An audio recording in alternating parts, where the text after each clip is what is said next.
एरंडोली येथे गणेश जन्मोत्सव उत्साहात साजरा. भक्ती, संस्कृती आणि एकोप्याचे दर्शन. एरंडोली ताप मिरज, जिल्हा सांगली येथे यंदाचा गणेश जन्मोत्सव मोठ्या उत्साहात व भक्तिमय वातावरणात साजरा करण्यात आला. संपूर्ण गावात आनंद, भक्ती आणि उत्साहाचे वातावरण निर्माण झाले असून श्री गणेशाच्या दर्शनासाठी भाविकांनी मोठ्या प्रमाणावर गर्दी केली होती. त्यामुळे गाव भक्तिरसात न्हाऊन निघाले होते. गणेशोत्सवाच्या काळात दररोज सकाळ व सायंकाळी आरती, भजन व कीर्तनाचे आयोजन करण्यात आले होते. यासोबतच विविध सांस्कृतिक कार्यक्रम, धार्मिक विधी आणि मनोरंजनाच्या उपक्रमांमुळे उत्सवाला अधिकच रंगत आली व सकाळपासून महाप्रसादाचे आयोजन करण्यात आले.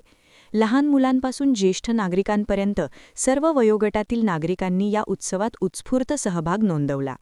विशेषतः सांस्कृतिक कार्यक्रमांनी उपस्थितांची मने जिंकली. या उत्सवाच्या यशस्वी आयोजनासाठी गणेशोत्सव कमिटी एरंडोली यांनी नियोजनबद्ध आणि शिस्तबद्ध कार्यपद्धती अवलंबली होती.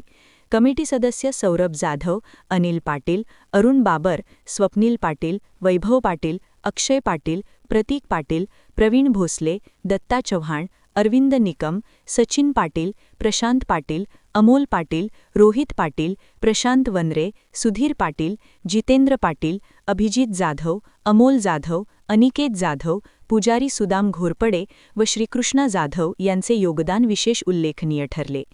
उत्सव काळात स्वच्छता, सुरक्षा व्यवस्था, वीज पुरवठा तसेच भाविकांसाठी आवश्यक सोयीसुविधांची योग्य आखणी करण्यात आली होती. त्यामुळे कोणताही अनुचित प्रकार न घडता उत्सव शांततेत व आनंदात पार पडला. गावकऱ्यांनी व भाविकांनी गणेशोत्सव कमिटीच्या कार्याचे मनापासून कौतुक केले. अशा प्रकारे एरंडोली येथील गणेश जन्मोत्सवाने भक्ती, सांस्कृतिक परंपरा आणि सामाजिक एकोपा यांचे सुंदर दर्शन घडवत एक आदर्श उत्सव म्हणून ओळख निर्माण केली.